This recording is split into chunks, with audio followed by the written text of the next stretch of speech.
Manubudyankar chitani naham nashashtotra jive nachagrana netre nachavyo bhumir natejo navayu chidanandaropa shivoham shivoham. Hi, this is Anvesha Mukherjee. Welcome to my channel. Today I have my friend Henrik with me. Henrik is from Norway and he's going to enlighten us a bit about his view on Hinduism, the Vedas, and basically the Vedic philosophy that is prevalent in India.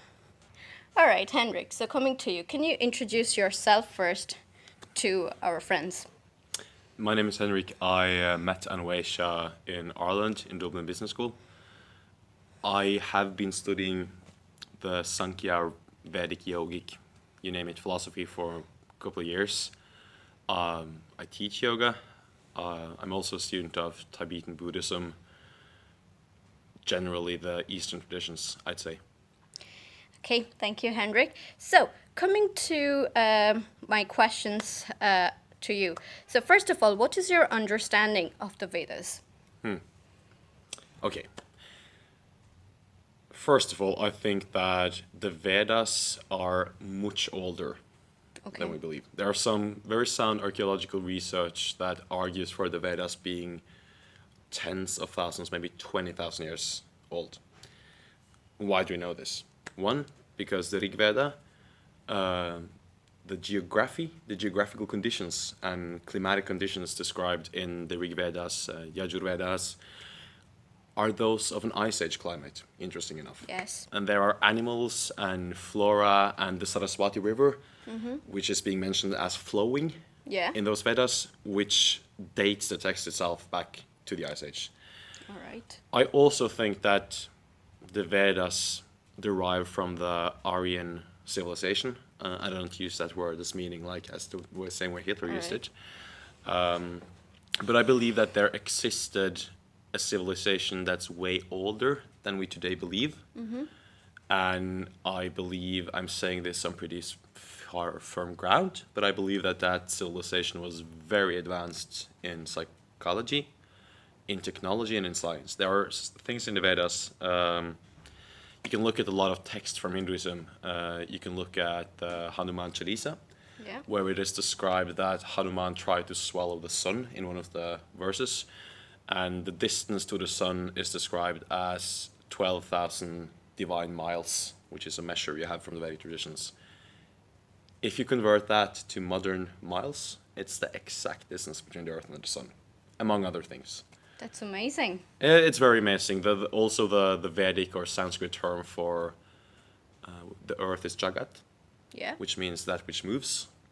And the term for geography is Bhugul, which means that which is round. So we have this tendency in the modern world to we are modern people, we understand psychology, we understand economy, and we look down and people are like, oh, so they managed to make this kind of clay pot, and it's they also knew, they invented the numbers and the mathematics we still use today. They knew stuff that we're not able to know today without using the most kind of advanced scientific equipment. So I think we owe a bit more of respect to the people who wrote these texts, and a bit more humility when it comes to how we view ourselves, because we think about everything in terms of economy, What is the best land to live in? We look at the numbers, the GDP, right? But those countries are also the countries with the highest suicide rates, And you talk about, in the modern world, you talk about, we need... earlier times, women didn't work, we need women working. We use this kind of myopic terms because we believe that we are, the crowning jewel of civilization. But I think the crown of ignorance is believing that we know everything and that what we don't know doesn't exist, And that's something the Vedas and the Hinduistic, the yogic and the Buddhist philosophy is very clear on, that everything we believe to exist is just language, right? Your mother language is Bengali, I guess. So the Bengali word for a table would be different from my Norwegian native word for table. None of that is more true than the other, if that makes sense. And that goes for everything, you know? True. Right. All right. So our second question is, what is the meaning of Hinduism to you? And what is the significance of Hinduism in modern context? It's very hard for me to answer that question directly. Okay. Because one, I don't believe there's such a thing as Hinduism. All right. When the English came to India, they oversimplified things. The English did that everywhere, you know? Yeah. Like when they came to Egypt, the first thing they believed was the pyramids were built by slaves because that's what they themselves would have done, you know? It's Yes. a bias, right? And when they came to India, they couldn't understand the Vedic culture in a way, right? Yeah. Because you have like even in Sanskrit, you have so many different words from God, right? Yeah. So when the English people translated the Indian texts, you know, the Vedas, the shlokas, everything, they just translated it as God, you Yeah. know? So like Brahma, Ishvara, Shankara, Shankara, Mahadev, Mahadev, Deva, they're all together as one god. Yeah, and all Yeah. of these words are, you know, different perspectives. You know, Yes. even if you go to the Yoga Sutras of Patanjali, he uses at least 3 terms: Paramatma, Ishvara, Purusha, and those all mean different things. Yeah, You know. yeah. So I believe the term Hinduism is something the English invented. You don't find the term Hinduism in Hindu texts. Yeah, right? that's right. Which Exactly. is interesting. So I believe that's something they invented to kind of get an easy understanding of something that's Yeah. complicated. So, just to clarify, so according to you, Hinduism is the word that the Westerns gave to the Indian culture, the Indian philosophy, because they were running short of words. Yeah, according to my limited understanding, that's the thing. Yeah. The significance is, though, I think that the yogic traditions, of Vedic traditions, maybe, you know, because I don't know which term to use because some of them might not be descriptive enough, but I believe that those traditions have a lot to teach us. All right. When you look at psychology department comes, you know, and says, we have found out that deep breathing is very good to treat anxiety and depression, right? Yeah. And this is something that the Aryan people, the Vedic people knew, you know, 10,000 years ago. And Yeah. now psychology department comes with, you know, the latest research Yeah. on like the human. And it's just like, that's what they've been saying all along, you know. Yeah. You have practice of pranayama, for example. Because all kind of like mental issues are essentially just your intellect turning against you. That's right. It is your mind not working for you. Yeah. It's like if you have a business and there's one employee who works against you. Yeah. It's like the human being is a business and we have a lot of employees, you know? Yeah. We have memory and we have emotion and we have the nervous system. But Yeah. most mental issues are just this one component, the intelligence, Yeah. the buddhi Yeah. in Vedic terms. That's right. That's right. That have started working against you. Yeah. And that's what the whole, I say, a lot of the Upa Yoga, a lot of the basic yogic practices is just about making the intelligence work for you and making it quiet, right? The Yogas Chitta Vritti Nirodha Tadrashtu Svarupe Avashtanam. That's the basic definition of the yogic process is something that occurs when you have suppressed the modifications of the mind. And to answer the question about the relevance of Hinduism, I think that Indian people should be way more aware and proud Yeah. of their own traditions. Yeah. And I think we all have something to learn from these practices. Okay. That's like, you know, I could cite hundreds of articles wherein the most advanced and the most scientific of psychology labs have started studying the impacts of meditation, of mantras, of pranayama on the human mind, and it works better than pills, you know? I believe you.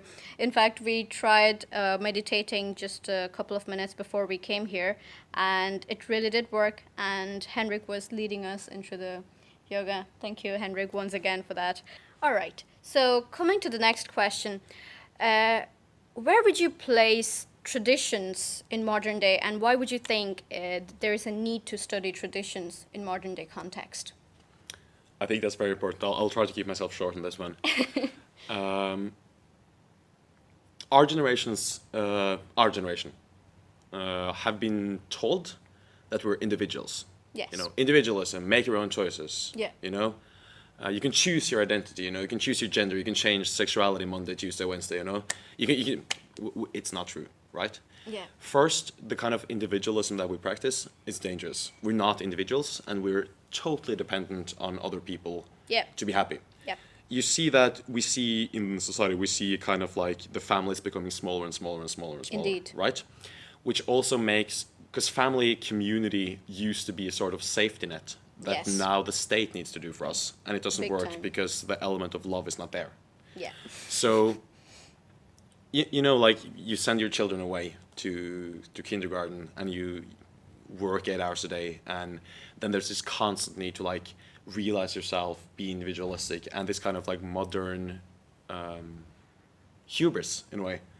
When tradition is something we don't need, you know, everything that's traditional, just throw it away, you know. It's like religion is you know, superstition and traditional institutions like marriage and family and respect, not to mention respect for elders, respect for, you know, this general idea. We're becoming way more what's the word, hedonistic that we used to be. Yeah, we can choose anything, you know. And I think that's the reason we have so many mental problems, you know. People don't have a sense of community, people don't have a sense of belonging, and people don't have a sense of tradition, you know? Tradition is important, and everything even we do today, the thoughts we think, the things we learn in school, they come from somewhere, and I think it's important to study where those thoughts came from. And I think there are a lot of institutions, traditional institutions, that are there for a reason. I think marriage is there for a reason. Yes. You see, for example, polygamic societies have way more violence. Right? Marriage is there for a reason, you know? And that reason is not only, you know, men controlling women. It's also, there's a reason for it. These traditions, a lot of things should be, we don't need to burn women at pyres for witchcraft. Like, we could do without that. But I think that we should look at the past with a bit more respect. We should look at elders and spiritual traditions with much more respect than we do today, especially Westerners. Because everything is, you know, it's not scientific unless it comes from Europe or America. You know, like the Vedic people who knew the speed of light, they're just superstitious old people, you know. The Asians, the Tibetans, the Buddhists, the yogis have spent the last 6,000 years studying this one. So they might have something of value to teach. Indeed. All right, thank you for that. And then we come to our next question. How do you identify yourself with the Vedic philosophy? See, I don't identify as an Hindu, because I think the whole thing about like being something, like I am that, you know, it makes, it just creates divisions, right?